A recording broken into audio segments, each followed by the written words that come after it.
네, 안녕하세요. 카이마 밀리터리 인사이트 아나운서 노은청입니다. 자, 6월은 호국 보훈의 달이죠. 그리고 또 6월 25일 우리 민족의 정말 가슴 아픈 기억인 6.25 전쟁일이 있는 날입니다. 그러다 보니 이번에는 호국 보훈의 달과 6.25 전쟁일을 맞이하여 우리 6.25 전쟁의 피해와 진실 그리고 이야기들에 대해 좀 나눠보도록 하겠습니다. 네, 오늘은 전쟁 역사학자이시면서 우리나라 국가안보정책에 많은 관심을 갖고 계시죠. 한국위기관리연구소장이신 허남성 박사님을 모시고 인사 나눠보도록 하겠습니다. 박사님 안녕하세요. 네, 안녕하십니까. 네, 바쁘신데 참여해 주셔서 감사합니다. 네, 감사합니다. 네, 박사님 잊어서는 안 되는 우리 6.25 전쟁. 오늘 6월이라서 저희가 이렇게 준비를 해봤는데 이 이슈와 진실에 대해 포괄적인 이 개괄을 한번 말씀해 주시면 감사하겠습니다. 네, 6.25 전쟁 그러면은 1950년 6월 25일에 기습남침으로 이제 터졌잖아요. 그리고 그 기간이 전체적으로 보면은 3년 1개월 3일간 진행이 됐습니다. 날짜로는 1129일이라고 하는데 그래서 저는 이걸 보통 3.13 이렇게 부릅니다. 3년 1개월 3일간 진행된 전쟁. 그런데 이 전쟁은 몇 가지의 특징이 있습니다. 우선 첫째는 냉전 시대의 최초의 열전이었다.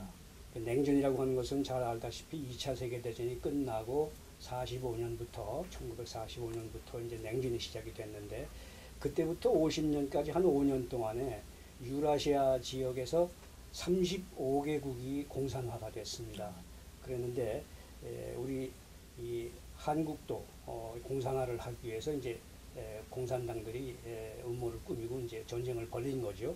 그런데 이 최초의 냉전 시대의 열전인데 결국 공산 팽창을 막아낸 아주 그런 특징을 가지고 있습니다. 첫째는. 네. 그 다음에 둘째는 이 전쟁이 한편으로는 내전이면서 한편으로는 국제전입니다. 왜 그러냐 하면은 내전이라고 하는 것은 잘 알다시피 유엔에서 대한민국을 한반도의 유일한 합법정부로 선언을 했고 국제사회가 이걸 인정했기 때문에 대한민국이라고 하는 정통정부에 대해서 북한이라고 하는 반란 집단들이 벌린 내란적 성격을 가지고 있는 내전이다. 이렇게 이제 볼 수 있는데 그러면서도 이 전쟁은 그야말로 작은 세계전쟁, 리틀 월드워라고 할 만큼 수많은 나라가 여기에 참전을 했고 관여를 했습니다. 특히 우리 대한민국을 돕기 위해서 전 세계의 63개 국가가 지원을 했습니다. 그러니까 병력을 보낸 16개 나라, 의료 지원을 한 5개 나라, 그 외에 물품을 지원하고 전후 복구를 한 나라 다 합치면 63개국. 그 다음에 공산 진영도 6개 나라가 북한을 지원을 했습니다. 소련과 중공을 포함해서 몽골이라든가 동굴아파에 있는 공산 국가 몇 개 나라가 이제 지원을 한 거죠. 그러니까 다 합치면은 한 70개 국가가 이 전쟁에 관여가 됐는데 그때 당시에 전 세계의 이 독립국가가 93개밖에 안 됩니다.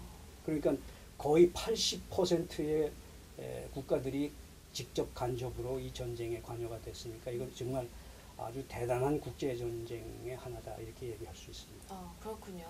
그러면 사실 어떤 일이든 인과 과정이 있잖아요. 이 6.25 전쟁이 안 일어났으면 참 좋았을 텐데 왜 일어난 게 된 걸까요? 박사님. 우선 무엇보다도 제일 큰 것은 네. 김일성의 적화 통일 야욕 때문에 벌어진 거죠. 근데 이 김일성의 적화 통일 야욕을 소련이 지원을 해줬고 또 중국이 중공이죠. 당시는 중공이 지원을 해준 거죠. 그래서 소련이 군비를 지원을 하고 또 중공은 병력을 지원을 하고 김일성이는 행동대장 같이 그런 전쟁을 벌린 거죠. 한편으로는 우리 또 국내 사정을 보면은 내부의 정황이 그렇게 안전하지만은 않았습니다. 특히 해방 직후부터 좌우익의 그 대립이 아주 첨예했고 이것은 결국 국내 정정을 아주 불안하게 했고 남남 갈등 소위 그런 것들이 벌어졌고 또 한편으로는 국민들이 국가 안보에 대한 어떤 절절한 그런 위기감을 가지고 있지도 않았기 때문에 이런 일들이 벌어졌다 이렇게 볼 수 있습니다. 네, 알겠습니다. 그러면 그 6.25 전쟁이 진행이 되면서 뭐 낙동강 전투, 인천 상륙작전, 일사후퇴 이런 것들이 있었잖아요. 이걸 통해서 이제 남북한을 왔다 갔다 했던 걸로 알고 있는데 요걸 조금 시간 순으로 정리를 간략하게 해주시면 감사하겠습니다. 대개 이 3년 1개월 3일간 전쟁이라고 그랬잖아요. 네. 한 4단계 정도로 나눠서 볼 수 있습니다. 첫 번째 단계는 북한이 기습 남침을 해서 우리가 낙동강선까지 후퇴하면서 지연전을 펴고 거기에서 그 방어선을 사수하는 기간. 그러면 6월 25일부터 대략 9월 14일까지 기간이 됩니다. 낙동강선이 형성된 것이 7월 말이니까 거기에서 그 사수하는 그 전투가 한 달 반 정도 진행이 된 거죠. 그러고 난 다음에 이제 9월 15일에 인천 상륙작전과 그 방어선으로부터 이제 대반격을 해서 북쪽으로 이제 밀고 올라간 것이 이제 2단계. 그러면 이제 38선에 도달한 것이 10월 1일이고 그때서부터 다시 또 북쪽으로 진출을 해서 일부 부대는 압록강과 두만강까지 올라가고 이렇게 한 것이 그해 10월 25일경인데 그때 이제 중공군이 비밀리에 와 있다가 이제 그 침공을 시작을 한 거죠. 그래서 네. 새로운 이제 전쟁이 시작이 되는 것이 이게 이제 제3단계. 그래서 이제 우리가 그때 다시 내려 밀려서 서울을 다시 내주고 아마 일사후퇴라고 들어봤을 거예요. 네. 그때 이제 서울을 다시 빼앗기고 네. 그리고 어디까지 내려갔느냐 하면은 서쪽으로는 평택, 동쪽으로는 삼척. 그럼 대개 우리 한반도에 이제 37도선까지 한 2월 중순쯤에 거기까지 내려 밀렸어요. 네. 그랬다 거기서부터 다시 또 재반격을 해서 올라가면서 3월 15일 경에는 서울도 전부 다 수복을 하고 이 문산과 양양을 잇는 선까지 올라가게 됩니다. 그런 상태가 이제 3단계라고 볼 수 있고 이제 마지막 4단계는 7월 10일 그러니까 1951년 7월 10일이면은 6.25가 터진 지 한 1년쯤 됐을 때입니다. 네.